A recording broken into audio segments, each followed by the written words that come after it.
this could be my fate. How would I know that this could be my fate? How would I know that this could be my? How would I know that this could be my fate?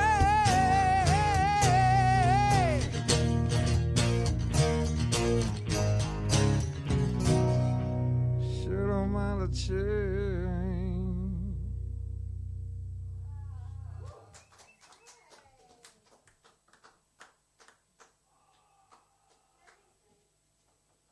So what makes you a tribute band and not a cover band then?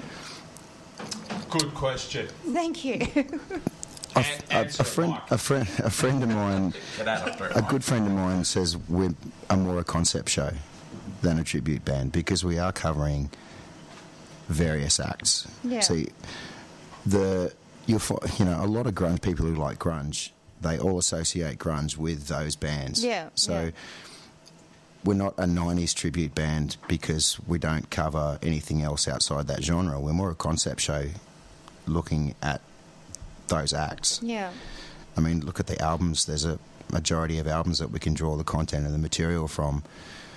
It is a tribute to those 5 bands, but it's also not a covers band because we don't go outside that. We don't play Oasis. We don't play anything else really from the 90s, Foo Fighters or... And I think it's fair to say too that we initiated it that way on purpose. Yeah, we did that on purpose. Didn't we drive to do it that way? There was plenty of times when we said, let's do this song, let's do that song, and it kept coming back to let's stick to the 4 or 5 that we really felt gave us something at that period. I think the concept is unreal.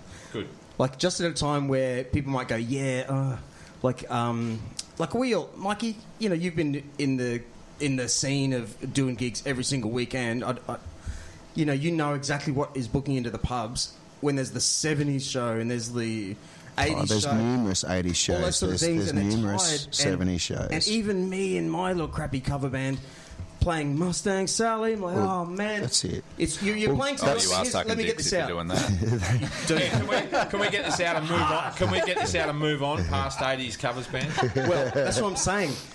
I think I always look at the audience because all I care about is the women dancing, right? So then all of a sudden, here comes you groove. guys with a different concept. Well, that's why it's hard to class us as a tribute show, or we're definitely not a covers band. I mean, I'm in a covers band, as you said. I play every week. What are they? Give them a plug. Remedy. Thank you. Remedy. And get that out of the way. I like Remedy though. You do cool songs. It's not Mustang Sally. We've got a good selective list, but we don't. That's the difference. We get the people up dancing to Summer of '69 and all the stuff that everyone else plays, but that's the difference with this band, with Outshined, is we've got people coming to hear those 5 bands, to hear, Soundgarden played by a covers band in a pub on a Saturday night isn't really going to do much. I've tried to pull Alice in Chains songs out where the audience has just gone, let's play Blister in the Sun or Brown Eyed Girl. Isn't that weird? It's fucking stupid, man. Yeah, well, I was going to actually say... But, so you get people coming to the gigs, we'll pull out 5 Alice in Chains songs and the dance floor is... not even a dance floor. In front of us, it's sick. Yeah, it's like they know what they want when they're coming to see you. And they know what they're going to get. What's your favourite? Okay, boys. What's the favourite song you're playing right now? Oh, fuck, there's so many of them. Let Me Drown is a new tune that we're doing by Soundgarden that we haven't played before, and that comes out so rock, and the dirty, dirty ass groove in that song. How does that go? Stretch the bones over my skin. Who plays drum? Oh, he's not here. He's not here. That's a wicked drum song. It's the opening. It's the opening tune on Super Let Unknown. It go. Yeah. Man, I was playing that because of you guys. I was playing that record on yesterday, actually, fixing bikes in my shed. Super Unknown. Yeah. Man, that's a fantastic album. And what else? My Who Wave. recorded that? We're doing My Wave off that My too. Wave. What? Yeah. And, what do you guys do? Drop down? How do you do tunings? Don't they mess with tunings in that band? Yeah, they do a fair bit of crazy stuff. A lot of that stuff's just drop D. Is it? Yeah, a lot of that is, but they do, as they got into sort of down on the upside, they did some pretty crazy tuning. Let's get into that. But I don't want to go there because I'd have to tune a guitar. Yeah, it's a bit tough. You've got numerous guitars, man. Just tune. Have your guitar. Have 3 guitars with one of them in C, one of them in B, one of D. But I just It means you've got to lug more shit. Yeah, it's just what I need to do. Yeah. I just think the cool thing about this band, it's so self-indulgent on our behalf in that we've created the band that we want to see and we wanted to see. Yeah. And it's also the other thing that it's myself and Mikey have been talking about doing this since early 2000s, and that was back before it was going to be cool, and now it's sort of gone around the full circle. It's cool again, but just finding the people that can play that shit too, Yeah. Having someone like Josh that can, get those drums right, having Mike on the bass, having Matt with the vocal range to do that Chris Cornell stuff, having Blaze to cover me on the guitar and do all the stuff right when I'm fucking it up. It's awesome. You just don't get that. But do you think like, because Drew has said a couple of times already now, like my shit house cover band, but like Haven't seen him. Sorry, I can't. No, well, I was just trying to, because I've been thinking. Oh no, wait. I'll start from the beginning.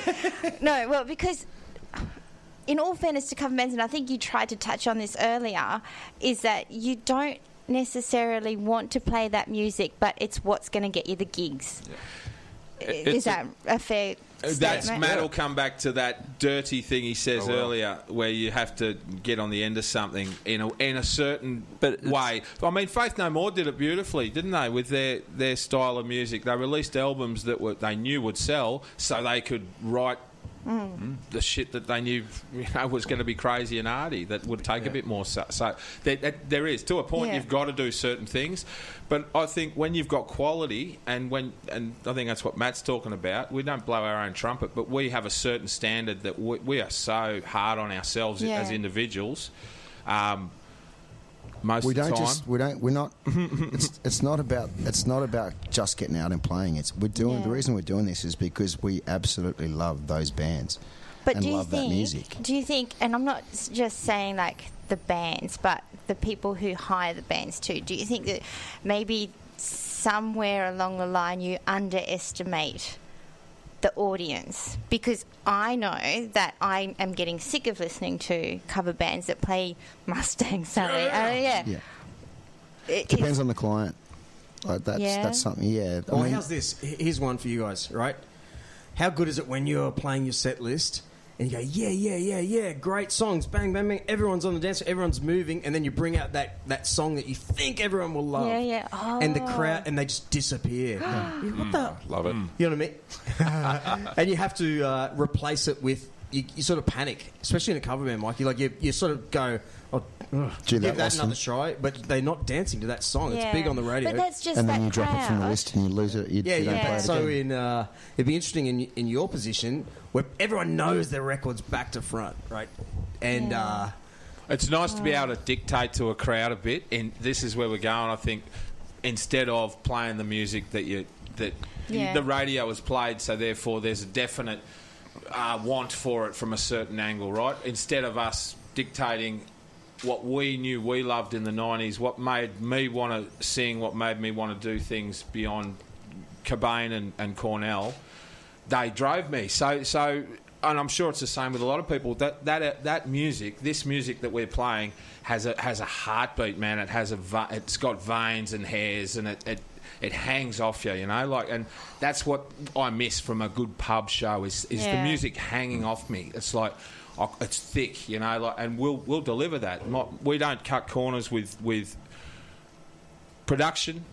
We take extra shit to the show to make sure that the people who come, the punters, have a huge night, and it's quality, not just sound, but what we deliver every time. We guarantee that. And I think that's the difference between us and a covers band. You'll go to a covers band at a pub where they've got the band in the corner, and you got this guy here likes this guy here likes this one here is just here to pick up that chick that likes that, and you got a couple of bloody hens parties over here. Yeah, and it's a turkey shoot as to whether what you're going to play is going to hit enough of those people. But with us, the people are going to come and see us are into this stuff. Yeah. And you either love it or you're not you don't come because, you know, and everyone that loves that sort of music knows all these songs that we play. Well, we wouldn't get it. We couldn't get a gig in most of the venues anyway because of... I wouldn't be let in the door. No, you wouldn't be let in the door. Say, like, how because did you of break through that? our stage and backline stuff. Like, Matt won't do a gig with anything less than a quad, like a Marshall 4x10 and a 100-watt head. Yeah. He takes 2.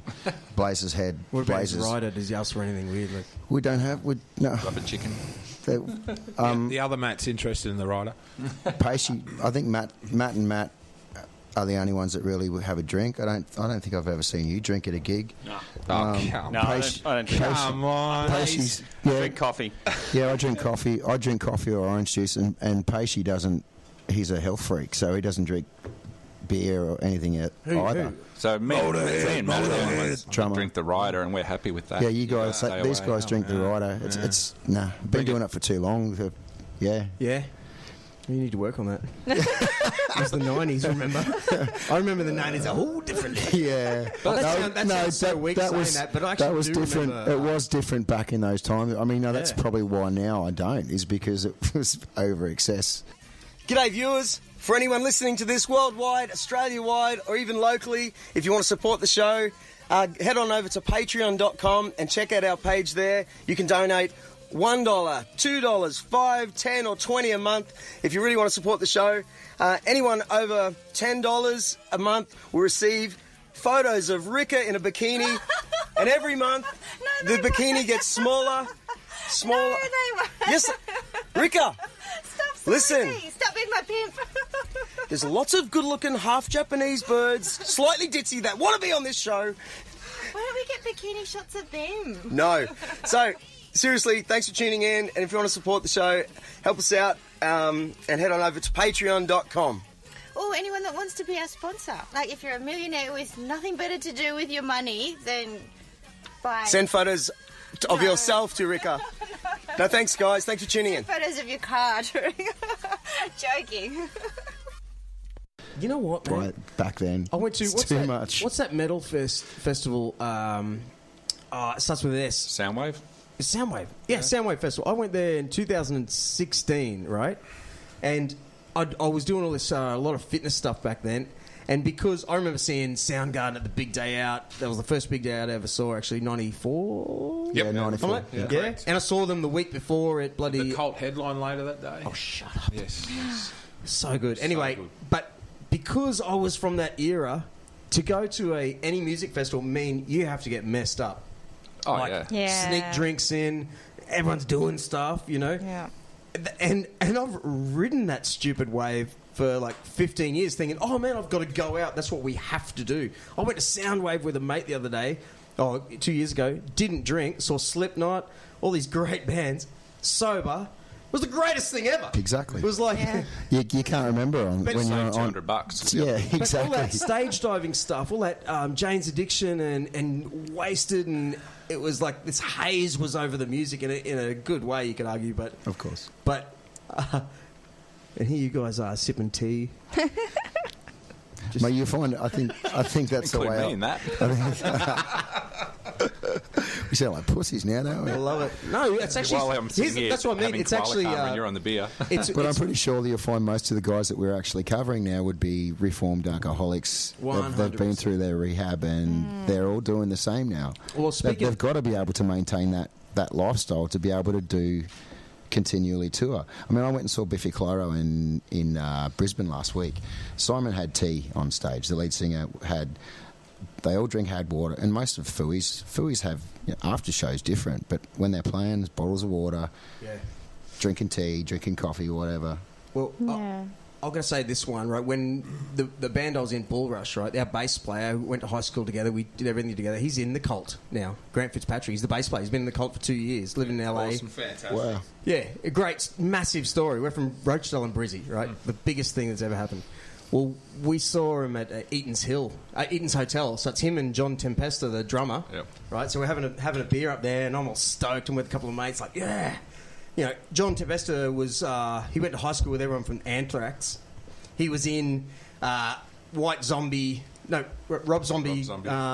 All this sort of great stuff, right? And they're having a beer with me like this. I don't mind telling you the story. We're out in the balcony, and all of a sudden